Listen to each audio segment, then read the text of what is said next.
Ever wondered why some salespeople consistently outperform others? It's all about communication. In the world of sales, communication is king. It's the lifeblood that fuels every successful deal, every closed contract, every satisfied customer. But communication, as we understand it, is more than just words exchanged between two individuals. It's a symphony of tonality, physiology, and language that, when harmonized, creates a compelling narrative that's hard to resist. Picture it this way. A conversation is like an iceberg. The words we speak, they're just the tip, accounting for a mere 7% in person and 15% over the phone. What lies beneath? That's the real game changer. It's the tonality, the rhythm, the pitch of your voice that accounts for 30% in person and 40% over the phone. Then there's the physiology, the unspoken language of our bodies that forms a whopping 63% in person and 45% on the phone. In the world of words, there are words, and then there are weak words. These are the buts, hopes, ifs, and shoulds of our language that subtly sap the strength from our sentences.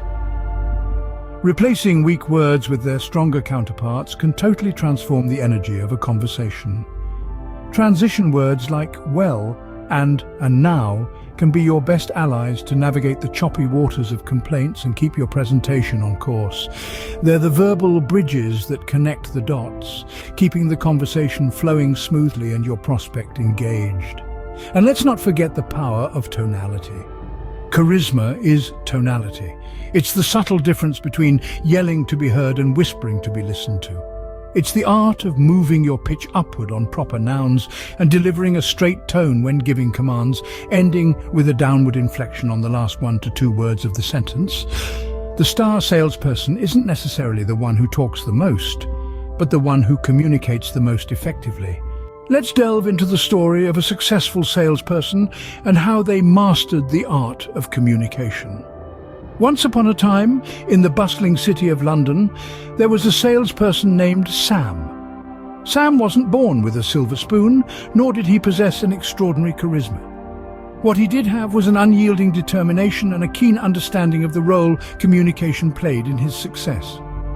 Sam had a mantra: your network equals your net worth, communication equals wealth.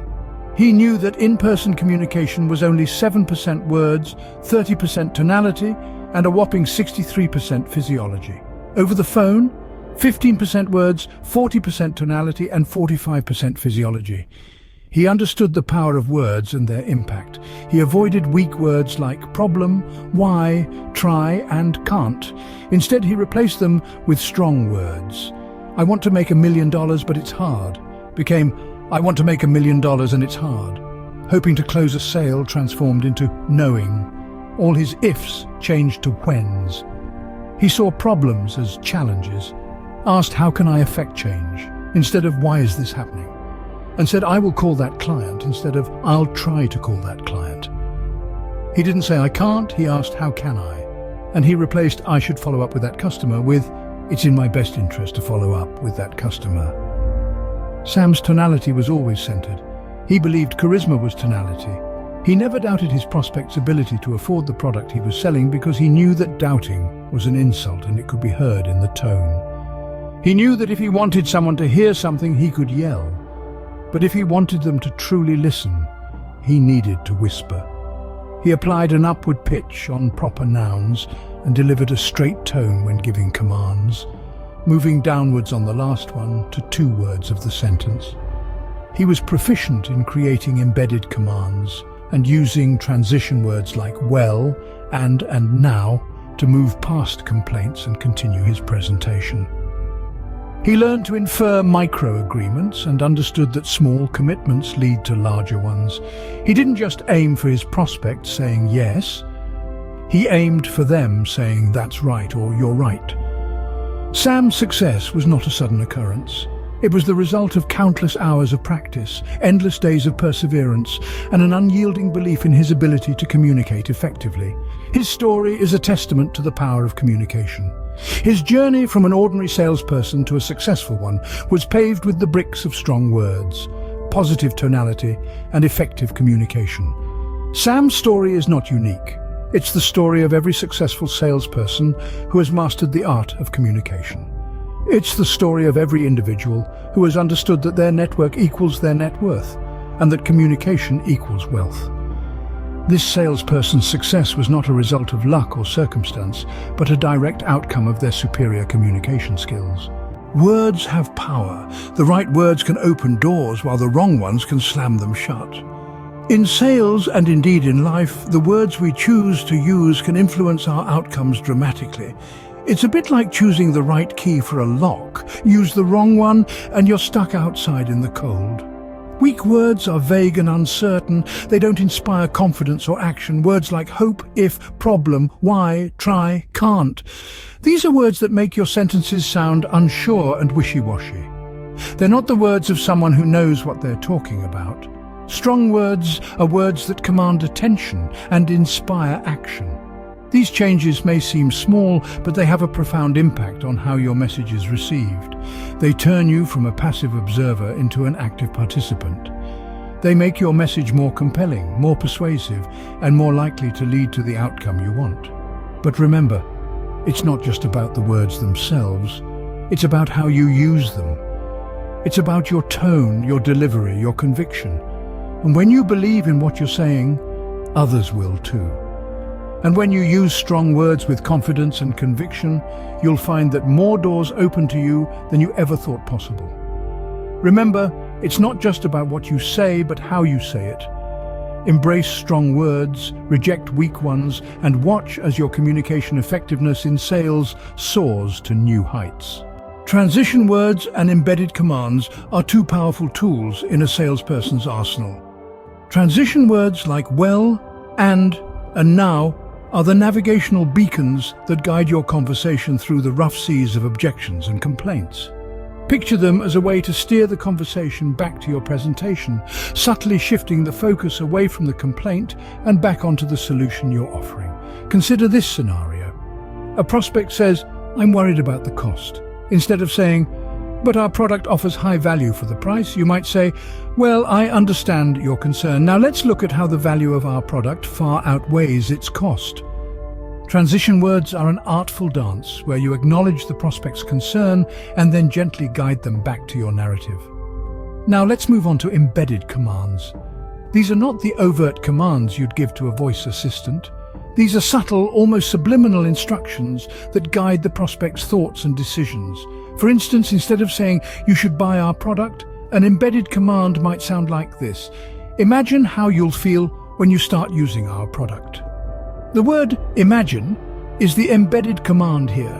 It's not directly telling them to buy, but subtly influencing them to envision a future where they are already using your product. Embedded commands are like the hidden currents beneath the surface of your conversation. They subtly influence the direction of the prospect's thoughts and decisions without them even realizing it. Incorporating these techniques into your sales strategy requires practice and finesse. It's about understanding your prospect's mindset and using these tools to guide the conversation in the direction you want it to go. Remember, your goal is not to manipulate, but to help your prospect see the value in what you're offering and make the best decision for them. Mastering these techniques can help you guide the conversation and influence your prospect's decisions. Charisma is tonality. A salesperson's tone can make or break a deal. The artistry of tonality in communication is a game changer in sales. Have you ever noticed how some people can hold your attention effortlessly, while others struggle to make an impact? This often boils down to the speaker's tonality, their use of pitch, volume, and rhythm in their voice. Scientifically, we are more inclined to like listening to lower, smoother voices. We also subconsciously believe they have more authority. Instead of faking a lower register, find the natural low of your range where you can speak comfortably without strain, and practice. Maintaining a center lane tonality is crucial. This is the sweet spot between too high and too low, too fast and too slow. It's the Goldilocks of voice tones, just right. Keeping your tonality in the center lane ensures that your message is delivered clearly and effectively without any distracting extremes. It's also vital to know how to use pitch effectively. Ever notice how your ears perk up when someone's voice rises slightly as they say your name? That's the power of pitch. Use this to your advantage by moving your pitch upwards on proper nouns. It keeps the listener engaged and makes the conversation more personal. But what about when you really want to make a point? Here's a secret. If you want someone to hear something, you might be tempted to raise your voice. But if you want them to listen, whisper. The sudden drop in volume will make them lean in, both metaphorically and literally, to catch your words. It adds a sense of intimacy and importance to what you're saying. Finally, remember to deliver a straight tone when giving commands, and move downwards on the last one to 2 words of the sentence. This subtle shift signals to the listener that you're concluding your point, making your message more memorable. Remember, your tone is more than just the sound that comes out of your mouth. It's a reflection of your mindset. If you believe in your product, your conviction will shine through in your tone. If you doubt your prospect can afford what you're selling, that uncertainty will seep into your voice. Your tone of voice is a reflection of your mindset. Believe in your product, and your prospect will too. Getting your prospect to agree with you is not just about getting a yes, it's about getting a "that's right." Now let's talk about the power of agreement. You might be thinking, isn't getting a yes the ultimate goal in sales? Well, not quite. The yes is important, but it's not the end game. The real victory is when your prospect nods in agreement and says, "That's right." This is where the concept of micro-agreements comes into play. A micro-agreement is a small commitment that your prospect makes during the conversation. It could be as simple as agreeing that it's a beautiful day, or that a certain product feature is indeed beneficial. These micro-agreements are stepping stones, leading your prospect towards the larger commitment of making a purchase. But why is a "that's right" more powerful than a yes? Well, when someone says yes, they're simply agreeing with your statement. But when they say, "That's right," they're not just agreeing, they're owning the statement. It's no longer your idea or suggestion. Now, it's their belief, their conclusion. And that's a far stronger agreement to have. Let's say you're selling a home security system. If your prospect says yes to the statement, "Home security is important," that's good. But if they say, "That's right, I need to protect my family," that's even better. You've moved from a general agreement to a personal commitment. So how do you get from yes to "that's right"? By asking the right questions and guiding the conversation. Make your prospect feel heard and understood. Use their words, their concerns, and their desires to shape your responses. You're not just selling a product or service. You're solving a problem, fulfilling a need, and providing value. Remember, the goal is not just to sell, but to build relationships and create value. And that begins with effective communication.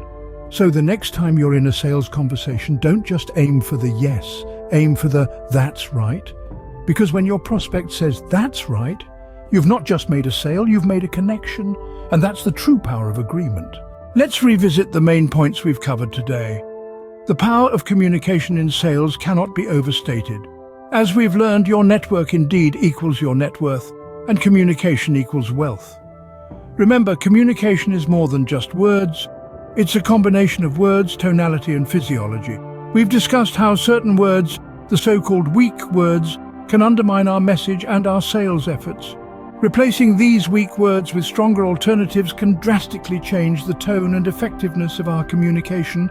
Transition words like "well," and "now" can help us move past complaints and keep our presentation flowing smoothly. And don't forget the power of embedded commands, a subtle yet powerful tool in persuasion. Furthermore, we've delved into the art of tonality. Keeping your tonality in the center lane and understanding that charisma is tonality can make a world of difference in your sales conversations. Remember, if you want someone to hear something, yell. If you want them to listen, whisper. Lastly, we've talked about the power of agreement.